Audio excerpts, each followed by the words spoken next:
미국도 경기 침체라. 곧 무서운 일이 터진다.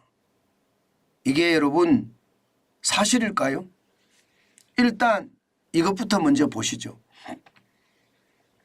10월 미국 소매 판매 지수입니다. 마이너스입니다. 마이너스 0.1%입니다.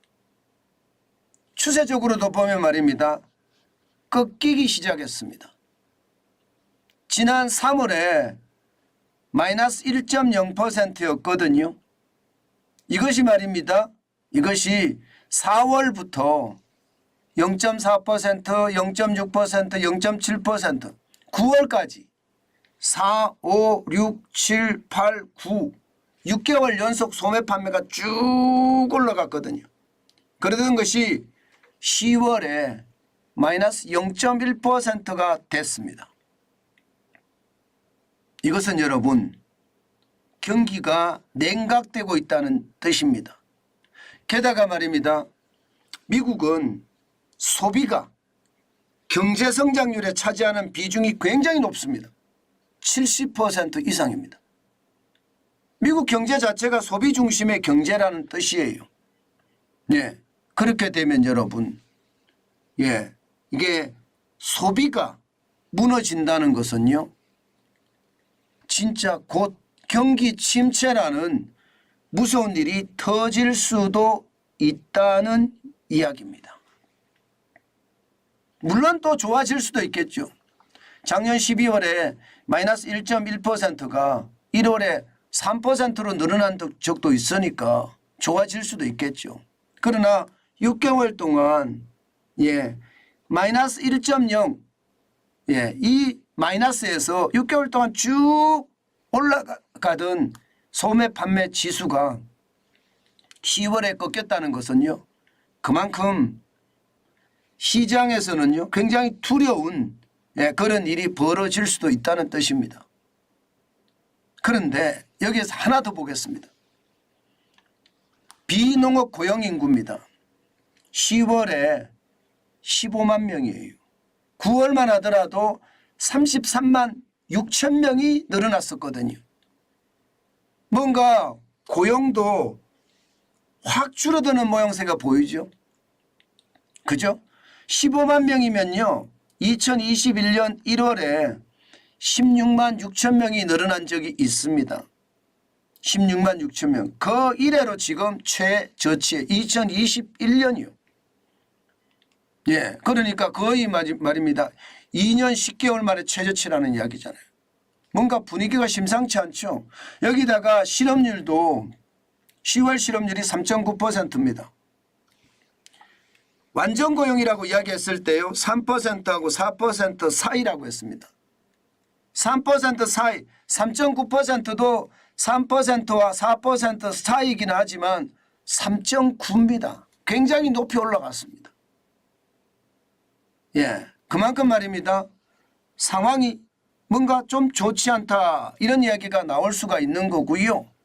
여기에다가 미국 경기 선행 지수를 보면 말입니다. 지금 18개월 연속 하락이거든요. 미국 경기 선행 지수는 7개월 앞을 내다보는 지수다 이렇게 이야기합니다. 그러면 지금 분위기로 봐서는 작년 6월부터 마이너스 0.8을 기록을 했었고요. 12월에는 마이너스 1.0을 기록했었거든요. 이게 7개월 8개월 후라고 보면 여러분 이제 막 오기 시작하는 거예요. 이제 오기 시작하는 거예요. 상황이 나빠지기 시작할 거다.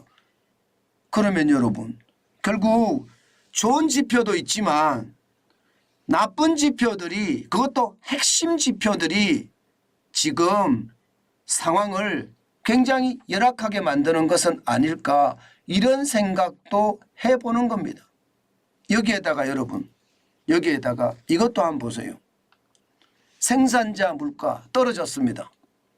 어저께 소비자 물가 떨어졌죠. 그래서 미국 증시가 환호를 했습니다. 난리가 났어요. 미국 증시가. 예, 우리나라 증시도 난리가 났죠. 소비자 물가가 떨어졌으니까 이제 더 이상 금리 인상은 없다는 뜻이잖아요. 이제 금리 인하만 남았다는 뜻이잖아요.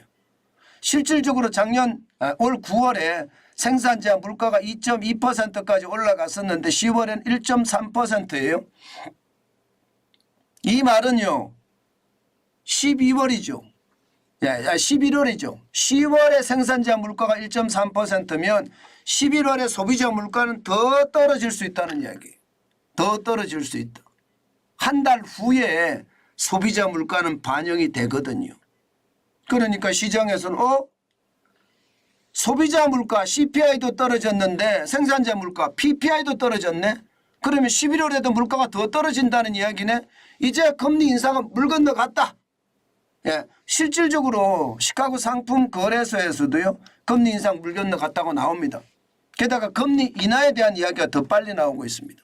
시카고 상품 거래소에서 보면 말입니다. 12월 13일에는 동결 100% 끝났습니다. 벌써.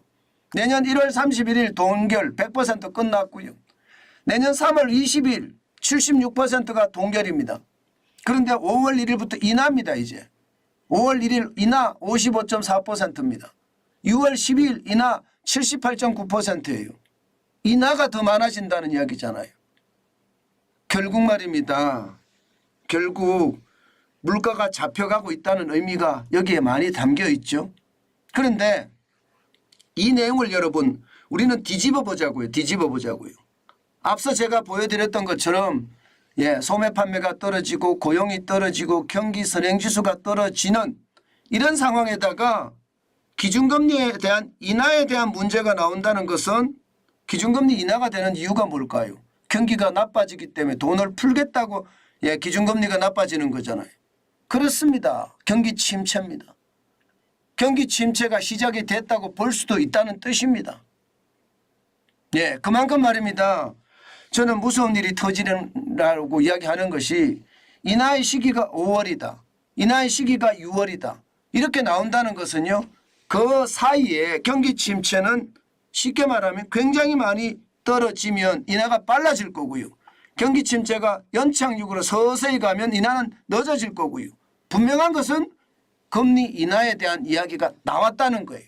인하에 대한 이야기가 나왔다는 경기 침체가 된다는 이야기니까 결국 경기 침체가 무서운 일을 터지게 만들겠다 이런 생각을 하게 되는 거죠. 그만큼 말입니다. 시장은요.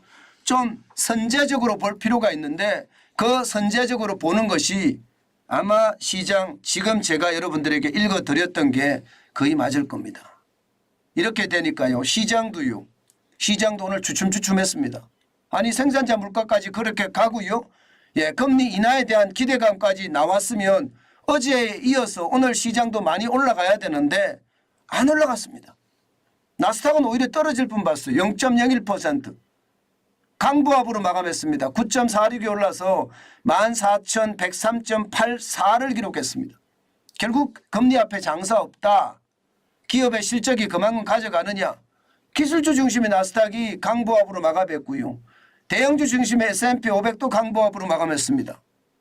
보시는 것처럼 0.16이 올라갔고요. 7.18이 올라가서 4,500원 찍었어요. 4,502.88로 마감했습니다.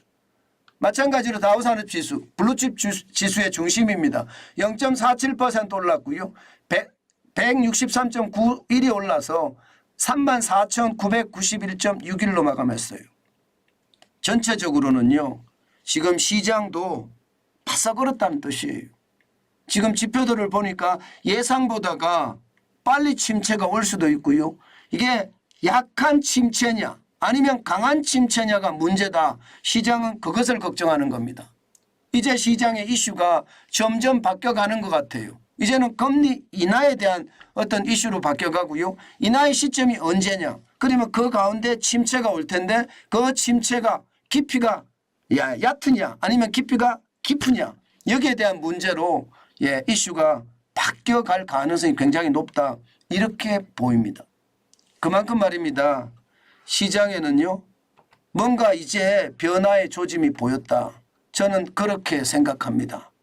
때문에 여러분 우리도 진짜 조심하셔야 됩니다. 이제 변화의 조짐이 보였다는 것은요. 우리 시장에도 변화의 조짐이 올 겁니다. 이게 침체의 어떤 모양새로 가져가는 것 말입니다. 침체의 모양새가 오면 미국이 침체하면 우리 입장에서는 굉장히 좋지 않습니다. 예. 지금 현재까지 미국에 수출하는 양이 굉장히 큰데 미국이 침체를 하면 우리는 수출 중심의 국가이기 때문에 타격을 받을 수밖에 없다는 거. 그러면 기업의 실적은 당연히 떨어지는 거고요. 예. 게다가 우리는 지금 문재인 정부에서 이어져 왔던 소득 주도 성장 정책이 지금 변한 게 없습니다. 그러면 기업의 비용이 그대로란 뜻이에요. 장기간 기업의 비용이 계속해서 늘어나 있는 상태이기 때문에 기업의 손익도 저는 좋지 않다고 봐요. 그렇게 됐을 때 우리에게는요 더 큰 타격이 올 수도 있다. 저는 그렇게 예상하고 있습니다. 그만큼 말입니다. 시장은요 미국이 침체한다고 우리도 침체할 거다. 이렇게 단순하게 봐서는 안 된다는 뜻이죠. 미국이 침체를 하면 우리는 위기가 올 수도 있다는 것. 반드시 생각을 해서 시장에 적극적으로 대응하는 것이 굉장히 중요하다. 그 말씀을 제가 다시 한번 여러분께 올립니다. 네, 우리 초록빛 회원님, 경제를 모르고 살던 제가 대표님 덕분에 많이 배웁니다. 늘 건강하시고 감사합니다. 네, 슈퍼챗 감사합니다. 감사합니다. 저는 경제를 이렇게 들어주시고 또 제 이야기를 듣고 경제에 대한 지식이 올라간다는데 저는 대만족입니다. 경제라는 게 그렇잖아요. 합리적인 생각을 하고 객관적인 선택을 하게 해줍니다. 저는 그래서 이 새벽 시간을 마다하지 않고 지금 몇 년째, 4년째죠. 4년째 열심히 하고 있습니다.